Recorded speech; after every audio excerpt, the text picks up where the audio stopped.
아멘. 여러분 성경책 한번 들어보세요. 성경책. 찬송가 말고, 찬송가 다 붙어있는 것도 보통이잖아요. 말고 성경만 딱 잡아보세요. 이렇게 놓고. 그리고 반을 딱 감각적으로 반을 딱 쪼개보세요. 반. 어떤 사람이 감각이 좋나? 맞추면 10달란트. 자, 반. 자, 어디 나와요? 시편 손 들어보세요. 자, 시편에서 100편 넘게 나오는 사람 손 들어보세요. 오! 110편 넘게 나오는 사람. 오! 118편 나온 사람. 10달란트, 3명이나 계셔요? 10달란트씩. 책 갈 필요도 있어. 성경을 딱 넣고 반으로 딱 하면 성경 정중앙이 바로 시편 118편입니다. 성경은 1189장으로 이어져 있습니다. 창세기 1장부터 595장까지 있는 그 장이 바로 딱 정확히 절반의 장인데 그것이 바로 오늘의 말씀입니다. 제가 더하기 빼기 해봤어요.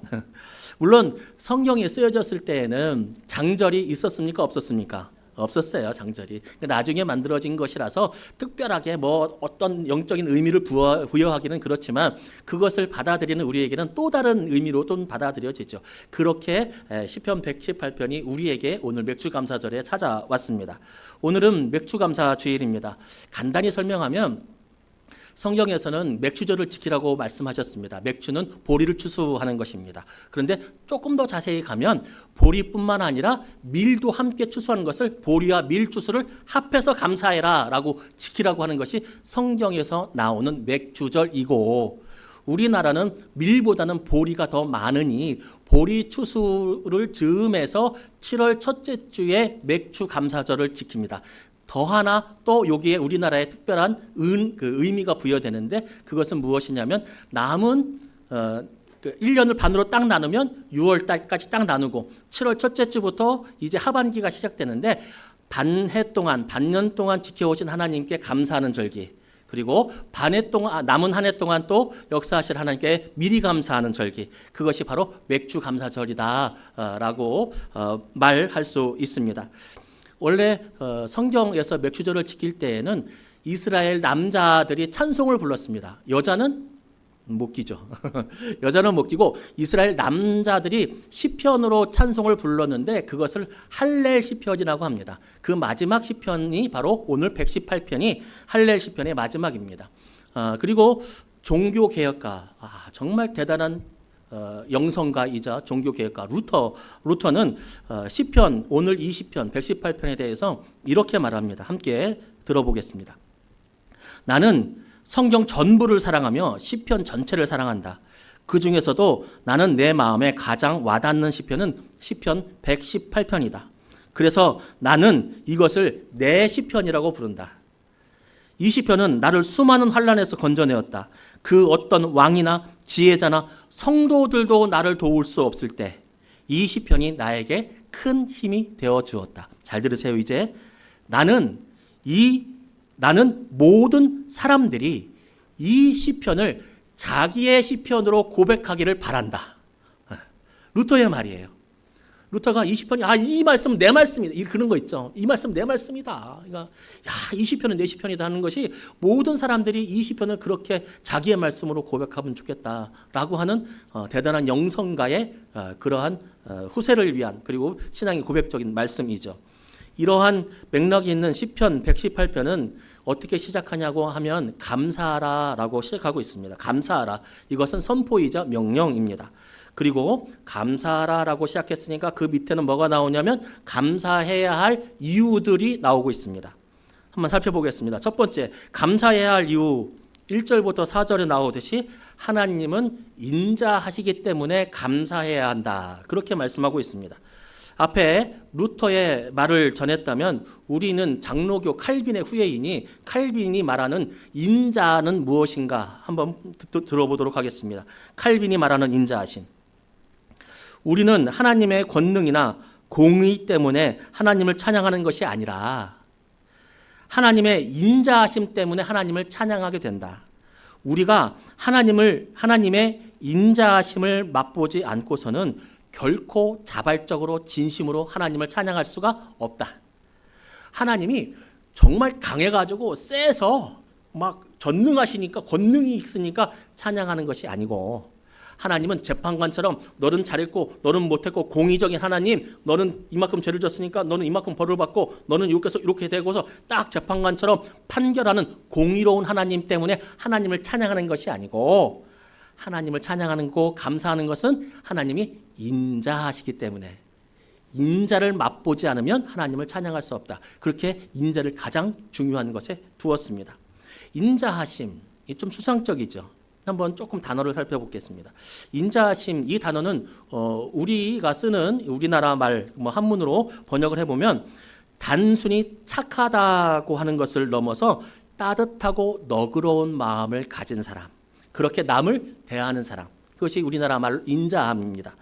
기독교 용어로 해석을 하자면 하나님은 자녀들에게 자신이 약속하신 대로 자신의 자녀들, 자신의 백성들을 불쌍히 여기고 사랑하시고 용서하시고 선을 베풀어 주시는 말씀으로 해석할 수 있습니다.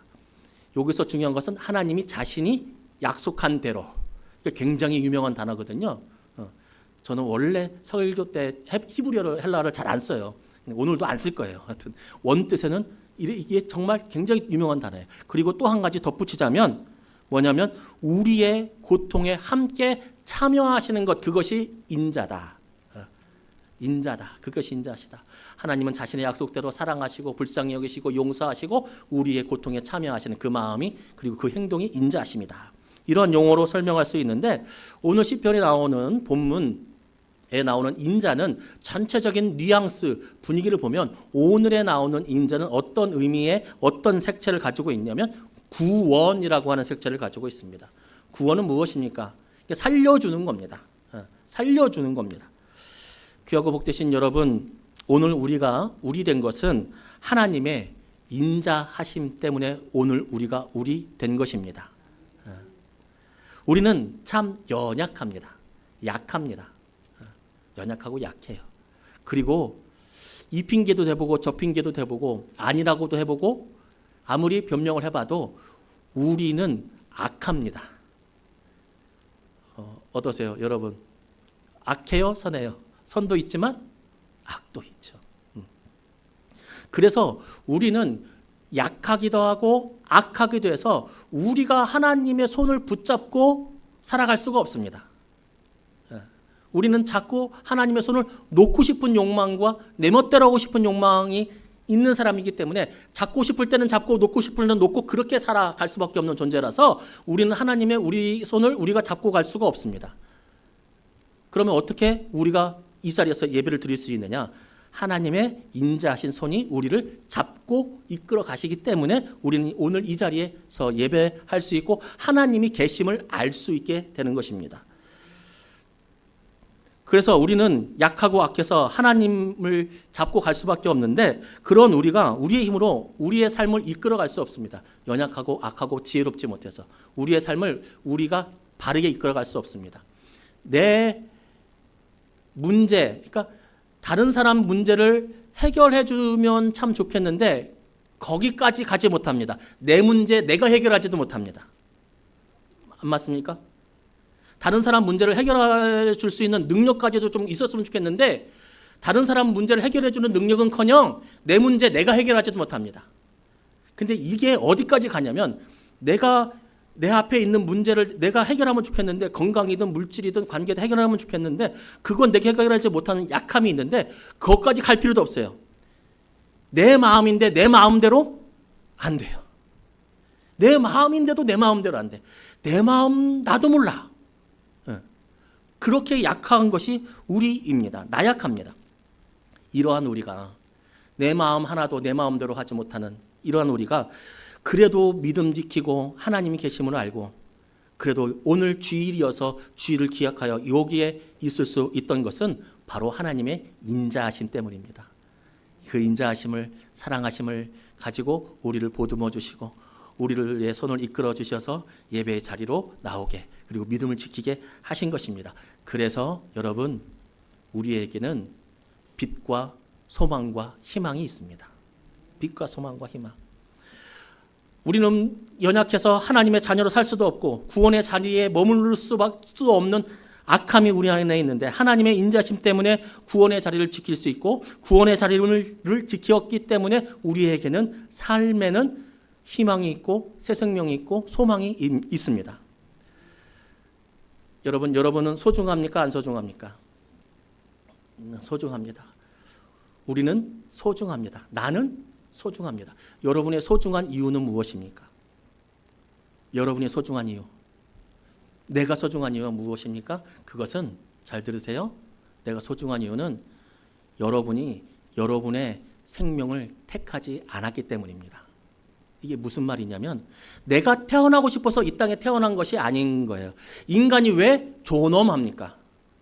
인간이 왜 다 아름답게 태어납니까? 인간 자체로서의 존엄을 왜 기독교에서는 그렇게 강조합니까?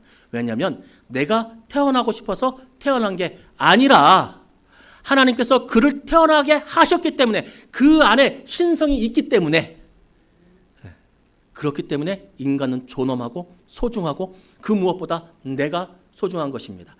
나는 내가 선택한 인생이 아니니까, 나는 하나님이 선택해 주신 인생이니까, 그러니까 나는 소중하다는 겁니다. 또 연약하고 내가 결정해서 태어난 것이 아니라 선하신 하나님이 나를 태어나신 것 때문에 그렇게 소중한 것처럼, 마찬가지로 우리가 하나님의 권세로 살아갈 수 있는 것은 하나님의 인자하심 때문이라고 했어요. 그래서 하나님이 나의 삶의 주권자가 되시기 때문에 나의 삶 또한 소중하고 소망이 있는 겁니다.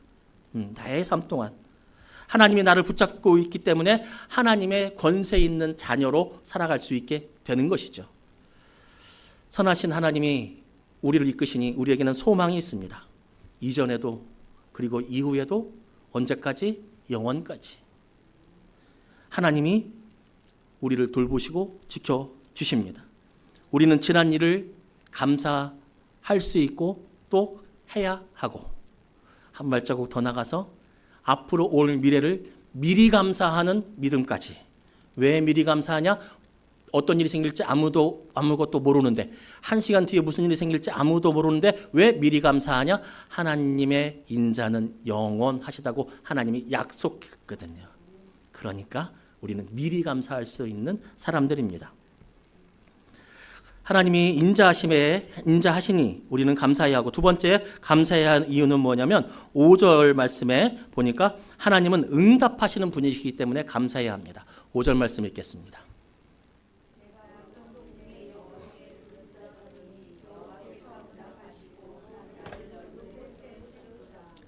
아멘. 하나님은 우리의 말과 우리의 마음에 응답하시는 분입니다. 처음 아이를 낳으면 다 경험들이 있는 분들이 대부분이죠. 처음에 아이를 낳으면 되게 소중해요. 얼마나 귀한지. 눈에 넣어도 안 아프다는 말이 그 말이구나, 요거를 표현한 거구나. 정말 소중하죠. 그렇지만 정말 소중하고 세상 천하보다 귀하지만 정말 연약하기도 합니다. 처음 아기가 딱 태어나고 한 달도 안 된 그 갓난아기, 정말 소중하지만 굉장히 약해요. 할 수 있는 게 없어요. 할 수 있는 게, 심지어는 엄마의 젖도 못 빨아요. 안 그래요? 그래서 분유 먹이잖아요. 엄마의 젖 빨 힘이 없어서 젖도 못 빨아요. 할 수 있는 게 아무것도 없어요. 심지어는 뒤집지도 못해요. 그게 어린아이, 갓난 아기예요. 그런데 할 수 있는 건 하나가 있는데, 큰 무기가 있어요. 자기가 가지고 있는 큰 무기. 그 뭐냐면 우는 겁니다. 우는 거예요. 할 수 있는 게 아무것도 없어서 젖도 못 빠는 그 어린아이가 할 수 있는 게 하나가 있는데 우는 거예요. 그래서 부모는 그 우는 거에 굉장히 민감합니다. 요 부모의 민감함을 표현한 한 문장이 있는데, 저는 이 문장이 참 좋아요. 어떤 문장이냐면, 부모는 온 몸이 귀가 되어서 자녀의 울음소리에 응답한다. 온 몸이 귀가 되어 있는 거예요. 밥을 하다가도 응애하면 막 온 몸이 귀가 되어 있는 거예요. 여러분, 온 몸이 귀가 되어서 자녀의 울음소리에 반응한다. 이것은 인간도 그런데 우리 하나님은 더욱더 우리에게 큰 관심과 모든 집중이 우리에게 있는 줄로 믿습니다. 우리 하나님도 마찬가지입니다. 하나님은 온 몸이 귀가 되어서 우리의 신음의 소리에, 우리의 말의 소리에, 우리의 기쁨의 소리에 반응해 주십니다. 그 반응은 어떤 반응이냐? 응답입니다. 그러면서 오늘 말씀에 고백합니다. 내가 부르짖었더니까 울었다는 거예요. 하나님, 아마 소리도 못 냈을지도 몰라. 소리 낼 힘도 없었을지도 몰라. 이랬을지 몰라. 거기에 응답하셔서 하나님은 이 시편의 기자를 넓은 곳에 세우셨대요. 넓은 곳. 이것은 오늘 시편의 시인만이 받은 특별한 선물, 특별한 은총이 아니라 모든 그리스도인들에게 주신 하나님의 은총입니다. 모든 그리스도인들의 기도에, 부르짖음에, 가슴 아픔에 하나님은 응답하시는 분이고, 하나님은 그것에 응답하셔서 모든 그리스도인들 넓은 곳으로 보내주시는 분이 하나님이십니다. 이 시편 기자만 그런 것이 아니라 넓은 곳은 어떤 것을 의미합니까? 자유입니다. 자유. 그리고 좀 전에도 얘기했던 소망과 생명입니다. 살만한 겁니다. 평안한 겁니다. 오늘 시인은 고통에 묶여 있었습니다. 또한 상황이 자신을 올가면서 어떻게 할 수가 없는, 움직일 수도 없는, 유일하게 할 수 있는 것, 그것은 부르짖는 일, 그것밖에 할 수 없어서 갓난아기처럼 그는 하나님 앞에서 울부짖었습니다. 우리도 이런 상황을 겪어봤을 겁니다. 살아온 세월이 있고 인간사가 다 그러니 다 겪어봤을 겁니다. 아무리 애를 써도 안 돼. 몸은 아파서 정말 이 몸이 좀 나았으면 좋겠는데 나을지를 않아. 특히 자녀의 문제. 지금도 정확한 사건은 기억은 안 나는데 그 답답함을 제가 처음 느껴본 것이 지금 기억나는 것은 한 번인데, 저도 자녀를 키우니까 유치원을 보내잖아요. 이제 5살 때까지, 4살 때까지인가 어린이집 안 보내고 이제 그 고연이 엄마가 키웠거든요. 그래서 5살 때 처음 보내는 거예요. 참 처음 떠나져 보내는 거예요. 그런데 어린이집에서 이제 유치원에서 연락이 오면 좋은 소식으로만 오면 좋겠는데 때로는 애가 오늘 싸웠어요. 그 얘기 듣는데 어떻게 해야 되나. 애가 어제 싸웠어요. 누가 잘못했나. 참 들어보면 고현이가 잘못한 건 한 개도 없는 것 같은데 선생님이 너무 지도를 못하는 것 같은데 선생님한테 쫓아가야 되나 말아야 되나. 근데 진짜 답답한, 이게 어떻게 할 수가 없어. 어떻게 할 수가 없어서 사람들은 쫓아갑니다. 그래서 막 소리 지르죠. 막. 그건 잘못된 행동이지만 나 그 마음은 이해해. 나도 겪어봤어요. 뭐 어떻게 할 수가 없는 거예요. 막 답답해. 자식 아프면 어때요? 열이 한 40도씩 막 올라가고 막. 뭐 어떻게 할 수가 없어. 막 답답해. 학교에서 누구한테 맞고 들어왔다고 하고, 학교에서 누구한테 왕따 당했다고 하고. 그러면 어떻게 해요? 가갖고 막 이걸 때려줘야 되나? 내가 어떻게 해야 되나? 막 그래요. 그래서 어떤 아버지는 영상에 나오는데 자기 그 아들 친구들 괴롭히는 친구들에게 편의점 가서 이제 빵하고 우유를 사줘서 얘 괴롭히지 말고 얘랑 좀 같이 좀 놀아줘라. 그렇게 해요. 답답하니까 그거라도 하는 거예요. 근데 걔들이 바뀌어요. 안 바뀌어요. 또 고통당하는 거 드라마를 봐요. 이게 같이 공감이 되더라고. 그것뿐입니까?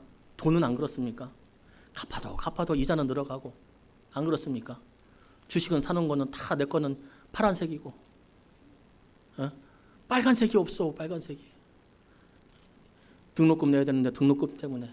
옛날에는 아들 대학 보내고 아들 고등학교 보내고, 나는 오빠 때문에, 난 내 동생 때문에 중학교도 못 가고 고등학교도 못 가고 살다 보니 열심히 살았는데 정말 통장에 있는 거라고는 없는, 내 미래가 불안한 그런 일들, 나를 올가매어서 움직여줄 수도 없어서 이러지도 못하고 저러지도 못하고 그냥 때로는 기도조차 나오지 않을 때, 다 배워갖고 기도조차 나오지 않을 때, 내 한 몸 피할 곳이 없을 때 우리 인생에 없기를 바라지만 있죠.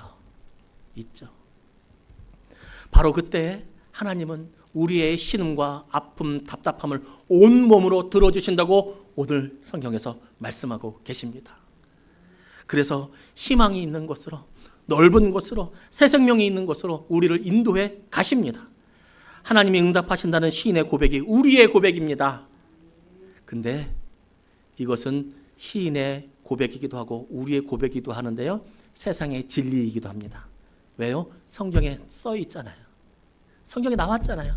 내가 그렇게 믿고 싶어서 믿는 거면 그럴 수 있어. 그런데 그것을 뛰어넘어서 성경에 나와 있잖아요. 성경에. 이것은 세상의 진리입니다. 하나님은 자신의 자녀들의 신음소리를 들으시고 넓은 곳으로 인도해 주셔서 새 소망을 주신다라고 하는 것. 하나님의 해결책입니다. 하나님이 피난처입니다. 자, 앞에서 성경 중앙을 딱해서 딱 피면 몇 편이 가운데라고 했어요? 정중앙이라고 했어요?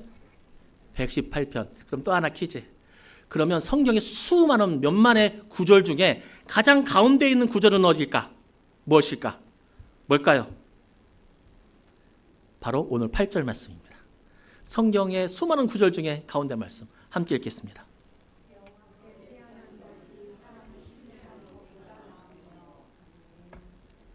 여호와께 피하는 것이 사람을 신뢰하는 것보다 나으면, 이것이 우리에게 주는 해결책, 문제 해결책입니다.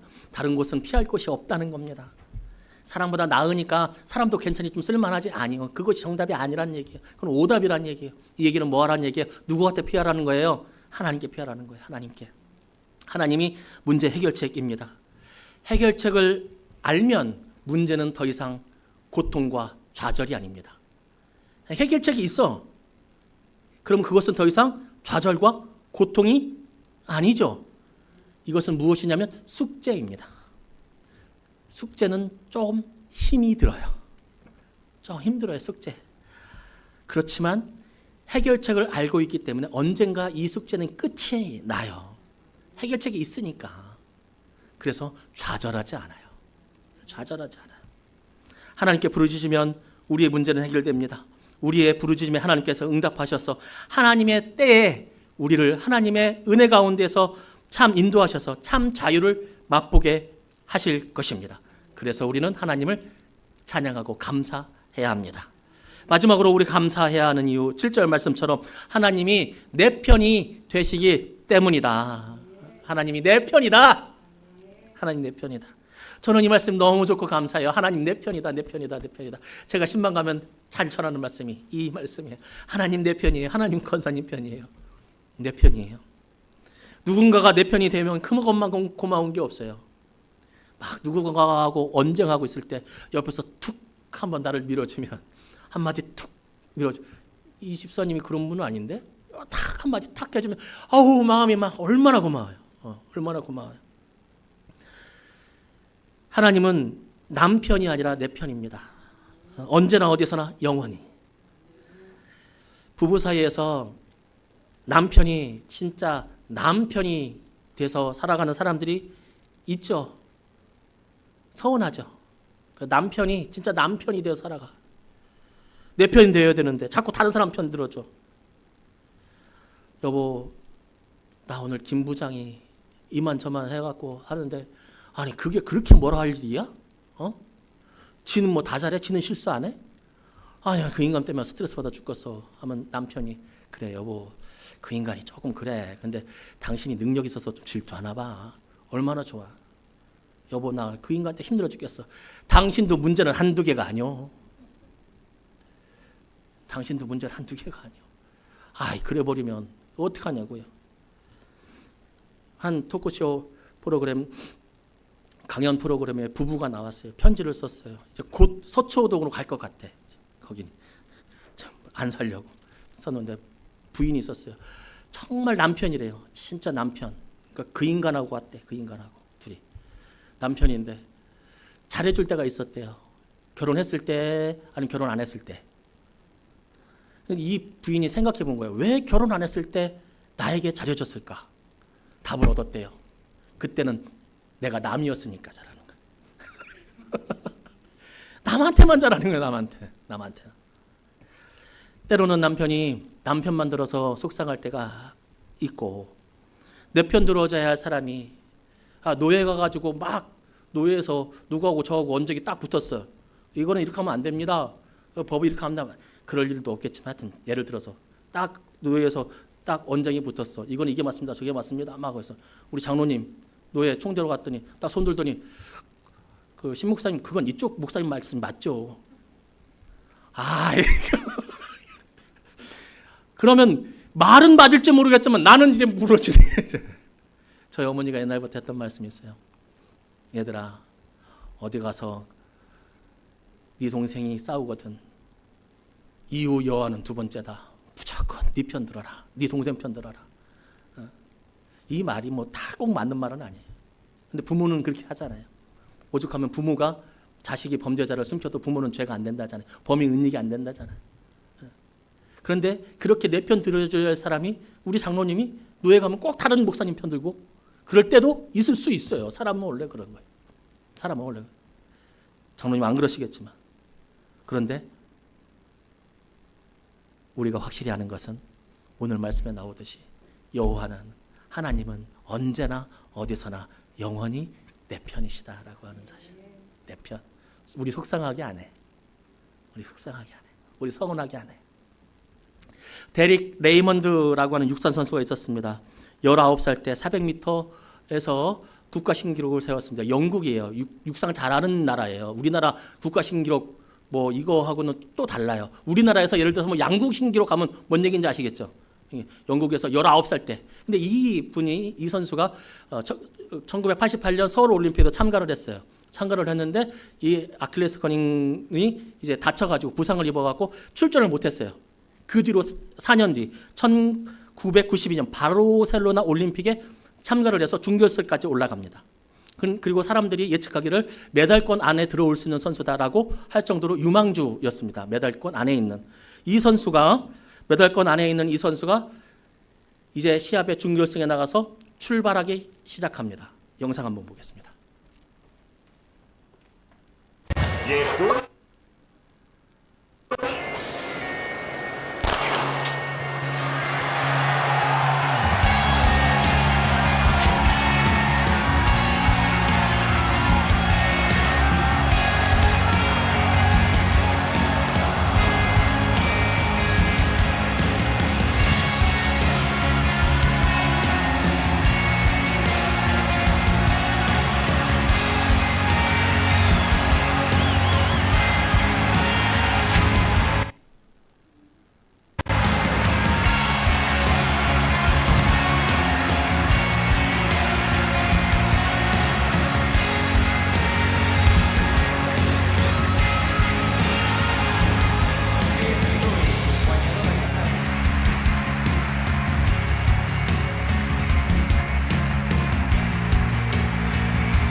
달려들었습니다. 아버지가 아들이 끝까지 달리고 싶어 하는 그 마음을 읽고 달려들었습니다.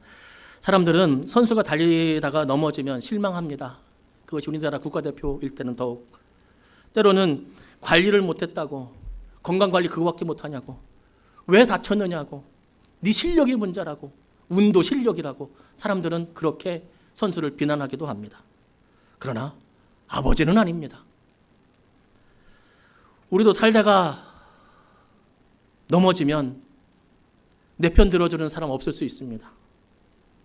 지가 잘못했으니까 그렇게 됐지. 내가 저렇게 살다가 저렇게 될 줄 알았어. 그러니까 내가 뭐라고 했어? 그렇게 하지 말라고 했지. 열심히 했어야지. 더 노력했어야지. 너는 원래 그렇지. 아니, 이런 말조차 하지 않을 만큼 아무도 내 인생에 관심이 없을 수 있습니다. 그러나 우리 하나님, 그래서 우리는 하나님을 아버지라 부릅니다. 그 아버지 하나님은 우리와 함께 계신다고, 내 편 들어주신다고 약속해 주셨습니다. 그 좋으신 아버지 하나님께 지나온 한 해 감사하시고 다가올 한 해 미리 감사하면 어떨까요? 하나님은 인자하시고 우리의 신음에 응답하시고 내 편 들어주시는 하나님, 그 하나님이심에 감사할 수 있는 우리의 삶이 모두 되기를 주님의 이름으로 축복합니다. 아멘.